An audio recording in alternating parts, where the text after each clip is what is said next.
Bismillahirrahmanirrahim. Assalamualaikum warahmatullahi wabarakatuh.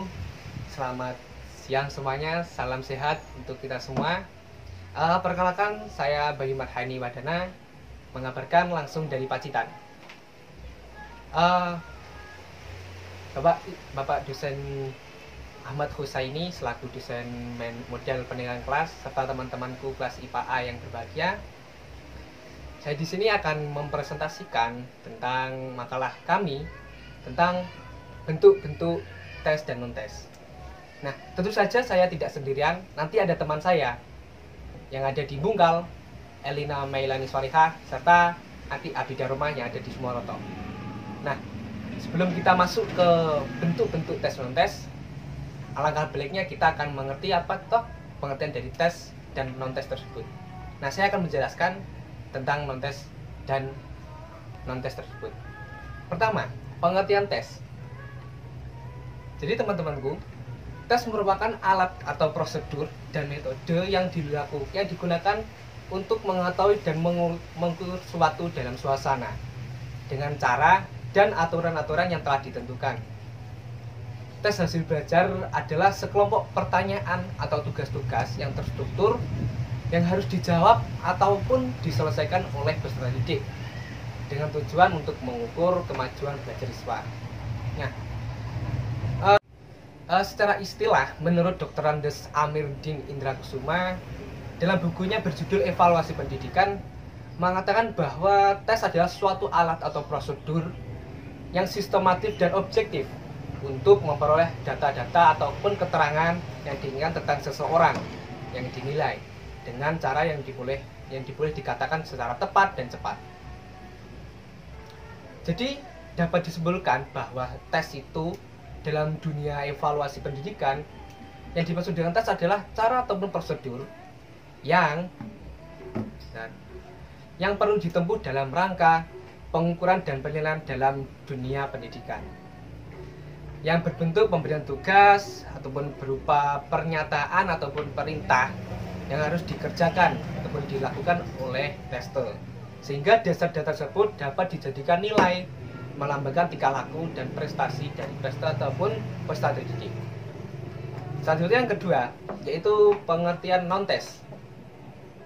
Nah, non-tes ini pun berbeda dengan tes. Jadi non-tes ini dapat diartikan sebagai teknik penilaian yang dilakukan tanpa menggunakan tes, tanpa menggunakan metode, ya kan. Tes tadi adalah metode ataupun sebuah prosedur, sehingga teknik ini dilakukan lewat pengamatan menggunakan panca indera secara teliti tanpa menguji peserta didik.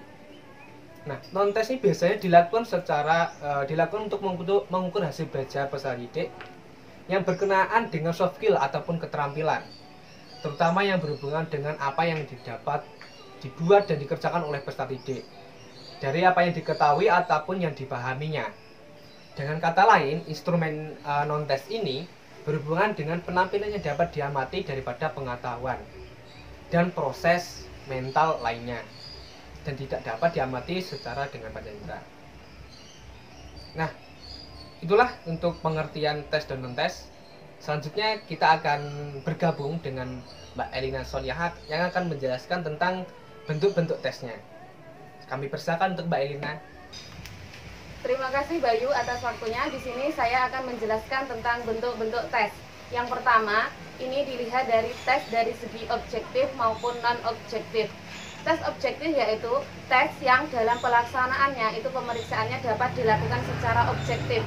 Jadi, tes objektif di sini adalah yang terdiri dari beberapa item-item yang terdapat jawaban dan jalan memilih salah satu alternatif yang benar atau alternatif yang tersedia untuk mengisi jawaban yang benar dengan beberapa kata atau sandi. Nah, disebut tes objektif karena penilaiannya itu dalam bentuk objektif. Nah, macam-macam dari objektif itu yang pertama ada tes benar salah. Nah, tes benar salah itu berupa pernyataan-pernyataan soal. Nanti sebagai peserta didik itu dihadapkan dengan soal untuk mengisi jawaban tersebut, pernyataan itu benar atau salah. Jadi peserta didik itu dihadapkan dengan pernyataan tersebut dengan peserta didik itu menjawab soal itu, pernyataan itu benar atau salah. Jika pernyataan itu benar, maka yang dilingkari itu B atau benar. Jika pernyataan itu salah, maka yang dilingkari itu S atau salah. Yang selanjutnya yaitu ada tes pilihan ganda atau multiple choice. Nah, tes pilihan ganda ini terdiri atas suatu keterangan atau pemberitahuan tentang suatu pengertian yang belum lengkap. Dan untuk melengkapinya harus memilih salah satu dari pilihan-pilihan yang tertera. Nah, biasanya di tes pilihan ganda itu terdapat 4 pilihan. Yang satu pilihan yang itu benar atau kunci jawaban, yang 3 itu hanyalah sebagai pengecoh saja. Yang selanjutnya ada jenis dari menjodohkan atau matching test. Kan menjodohkan itu dapat diganti dengan istilah mempertandingkan atau mencocokkan atau memasangkan. Jadi di sini itu nanti ada soal pernyataan-pernyataan yang di sampingnya terdapat beberapa jawaban. Tapi untuk itu peserta didik nanti menjodohkan atau mencocokkan dari pernyataan dan jawaban yang benar itu bagaimana, bisa dihubungkan, misal kayak dihubungkan dengan garis begitu untuk pernyataan dan jawaban yang sesuai, itu yang kriteria menjodohkan. Nah, untuk selanjutnya yaitu tentang tes isian yaitu istilah tes isian menyempurnakan atau tes melengkapi. Jadi terdiri dari kalimat yang ada bagian-bagiannya yang harus diisi oleh murid-murid, merupakan pengertian yang kita minta dari murid. Jadi ada pernyataan itu yang belum lengkap, nanti diisi titik-titik seorang peserta didik atau murid untuk melengkapi dari pernyataan tersebut. Selanjutnya yang kedua yaitu tes non-objektif. Nah, tes non-objektif ini yaitu salah satunya dengan tes bentuk uraian, yaitu merupakan suatu soal yang jawabannya menurut siswa itu mengingat atau mengorganisir dari gagasan atau hal-hal yang telah dipelajarinya. Jadi tes uraian ini peserta didik itu menjawab dari pernyataan itu apa yang telah dia peroleh dari pengetahuan sebelumnya. Kayak guru tuh menjelaskan tentang pengertian kayak gini-gini, peserta didik itu menangkapnya bagaimana uraian tersebut atau untuk menjawab dari pernyataan soal itu. Nah, untuk selanjutnya yaitu dari segi bentuk pelaksanaannya. Dari segi bentuk pelaksanaannya itu ada tes tertulis, tes lisan, dan tes perbuatan.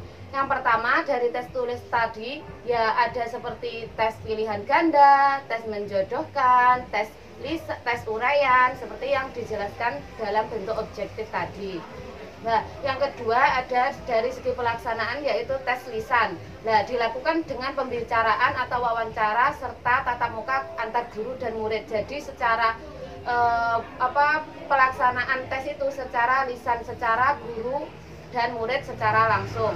Yang ketiga ada tes perbuatan. Tes perbuatan itu mengacu pada penampilan atau kayak proyek, kayak produk apa yang telah dibuat oleh peserta didik tersebut. Yang ketiga yaitu dari segi bentuk kemungkinannya. Dari segi bentuk kemungkinannya itu tes dari segi bentuk kemungkinannya itu ada tes esai atau tes uraian. Jadi yang seperti saya katakan tadi di non objektif kan ada tes esai atau tes uraian. Jadi siswa itu menjawab pernyataan atau pernyataan itu berdasarkan pengetahuan yang telah didapat sebelumnya. Jadi mengembangkan pemikiran yang telah dia dapat. Selanjutnya yakni bentuk non-tes. Bentuk non-tes di sini yang pertama ada pengamatan. Pengamatan yaitu cara menghimpun bahan-bahan keterangan atau data dengan mengadakan pengamatan dan pencatatan secara sistematis terhadap fenomena-fenomena atau kejadian yang sedang dilakukan. Nah, observasi ini dapat mengukur atau menilai hasil dari proses belajar, misalnya secara tingkah laku peserta didik pada waktu guru menyampaikan pelajaran di kelas, tingkah laku peserta didik pada jam-jam istirahat, dan lain sebagainya. Itu yang dinamakan dengan pengamatan.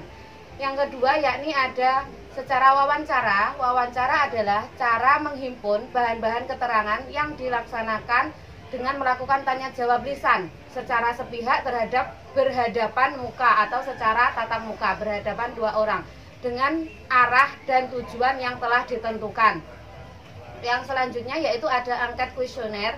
atau yang disebut dengan sebuah daftar pernyataan yang harus diisi oleh orang yang akan diukur atau responden. Jadi angket ini diberikan langsung kepada peserta didik, dapat pula diberikan kepada orang tua mereka. Pada umumnya tujuan menggunakan angket ini adalah proses pembelajaran, terutama adalah memperoleh data mengenai latar belakang peserta didik sebagai salah satu tujuan untuk menganalisis peserta didik dalam proses pembelajaran.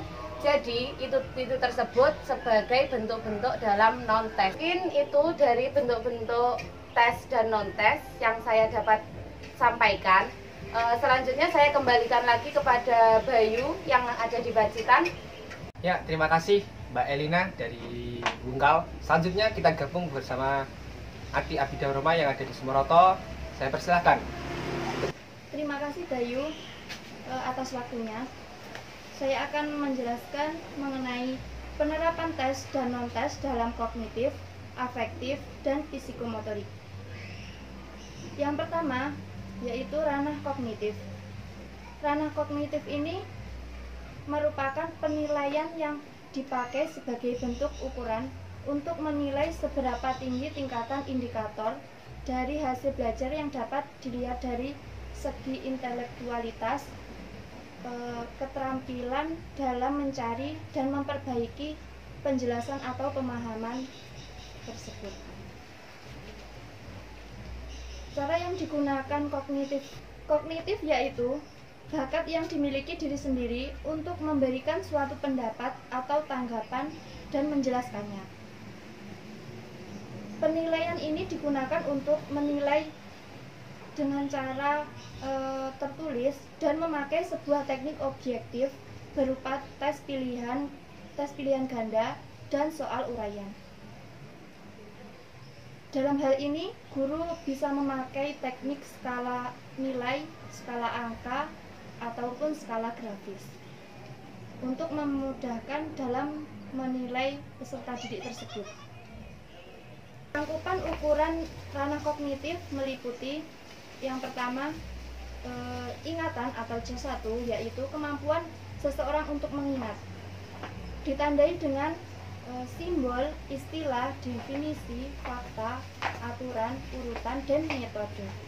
Yang kedua, pemahaman atau C2, yaitu kemampuan seseorang untuk memahami tentang sesuatu hal, ditandai dengan menerjemahkan, menafsirkan, menentukan, memperkirakan, dan menginterpretasikan.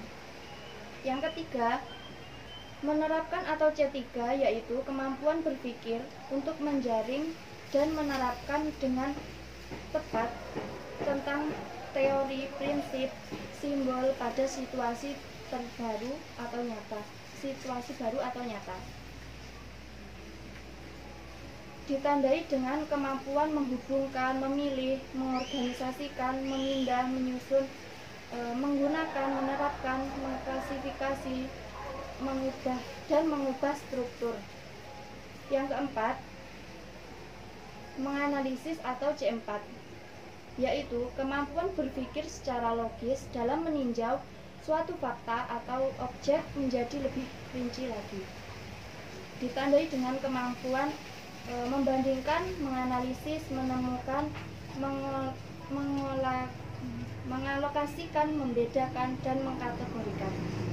Yang kelima, sintesis atau C5, yaitu kemampuan berpikir untuk memadukan konsep-konsep secara logis sehingga menjadi suatu pola yang baru, yang ditandai dengan mensintesis, menyimpulkan, menganalisis, mengembangkan, menghubungkan, dan mengkhususkan. Yang terakhir yaitu evaluasi atau C6,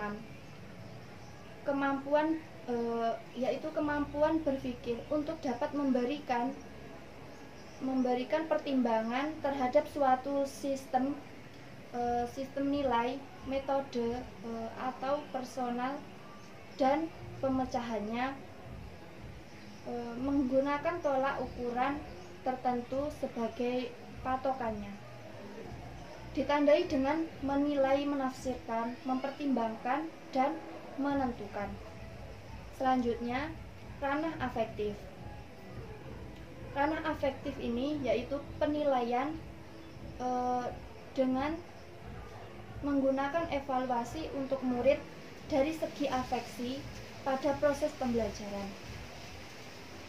Aspek ini berisi kehendak atau konasi dan dorongan atau motivasi untuk meningkatkan sikap hidup.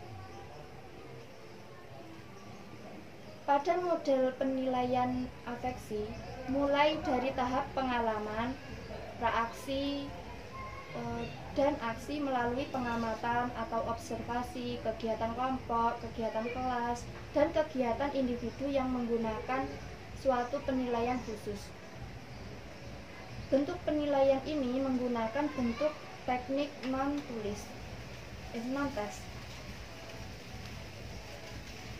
Sumber dari penilaian afektif tidak hanya dalam proses belajar saja, tetapi sampai pengamatan yang telah dilakukan dan dengan catatan anekdot atas proses yang dijalankan anak didik di sekolah yang menggunakan penugasan observasi.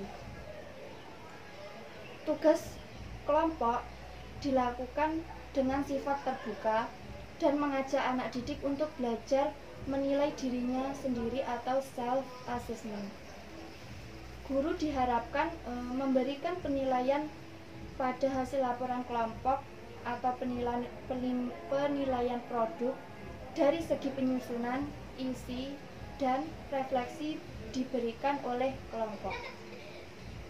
Bentuk penilaian aspek afektif berhubungan dengan kesadaran keterbukaan, menerima perbedaan agama dan kepercayaan, dan kedewasaan sikap dalam perbedaan serta toleransi beragama dan berkepercayaan.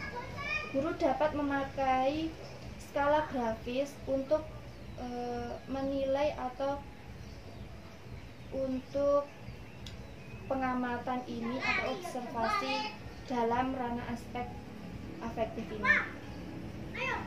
Skala yang sering digunakan dalam instrumen atau alat penilaian afektif adalah skala Thurston, yang kedua skala Likert, yang ketiga skala Beda-Sumatik. Sekian dari saya kembalikan kepada Bayu yang ada di Pacitan. Ya, terima kasih Mbak Ati Abidah Rohman dari Sumoroto yang telah mengabarkan tentang penerapan tes dan non tes dalam ranah kognitif, afektif, dan psikomotorik. Ya, untuk yang terakhir sebagai penutup yaitu pelaksanaan tes dan non tes secara daring. Nah, perlu kita ketahui teman-teman, pada saat pandemi seperti ini kita dipaksakan untuk tidak bertatap muka pada proses pembelajaran mulai dari perkuliahan ataupun pembelajarannya di sekolah. Nah, bagaimana sih cara untuk mengantisipasi untuk mengetahui kemampuan peserta didik kita dalam pandemi seperti ini? Nah, saya akan menjelaskan tentang pelaksanaan tes dan non tes itu secara daring ataupun online. Nah, sebelumnya alat penilaian dapat berupa tes dan non tes. Nurgiantoro mengutarakan teknik non tes dilaksanakan untuk menghasilkan informasi keadaan siswa tanpa menggunakan alat tes. Sedangkan tes dilaksanakan untuk memperoleh data pengukuran dan penilaian yang menggunakan alat tes.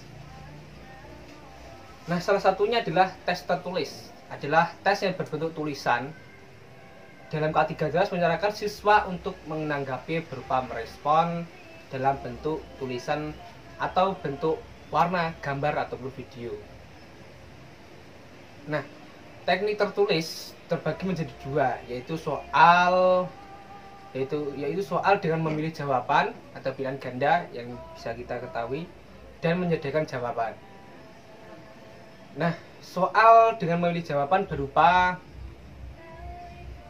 pilihan ganda, sedangkan menyediakan jawaban berupa isi atau uraian dan non objektif.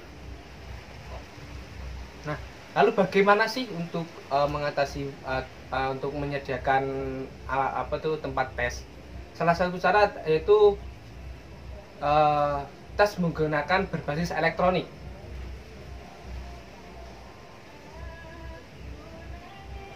Maksud tes dari elektronik ini sendiri bahwa pada abad era digital ini membawa perubahan yang cukup besar, khususnya bagi dunia pendidikan. Banyak platform-platform media yang yang merubah dari sistem pendidikan konvensional menjadi pendidikan yang menggunakan digital. Nah, yang sering kita kenal sekarang yaitu disebut dengan e-learning.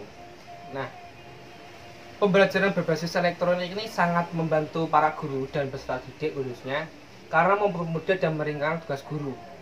Selain itu juga menjadi ciri khas murid milenial seperti saya seperti ini. Tugas guru pun dipermudah dengan mengakses kapan saja dan dimanapun tanpa perlu mengoreksi dan langsung keluar hasil nilai dari peserta didik tersebut.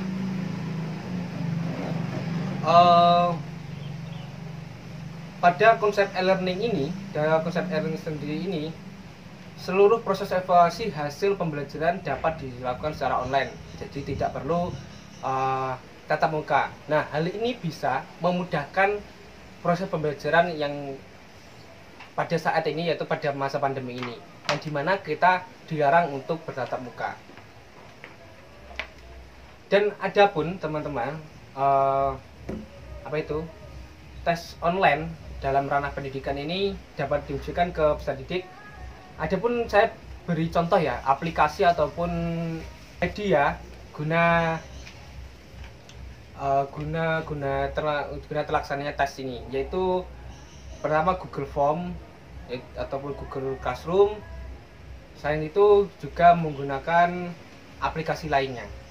Nah, mungkin hanya itu teman-temanku dan Bapak Ahmad Kusaini yang terhormat yang dapat saya sampaikan.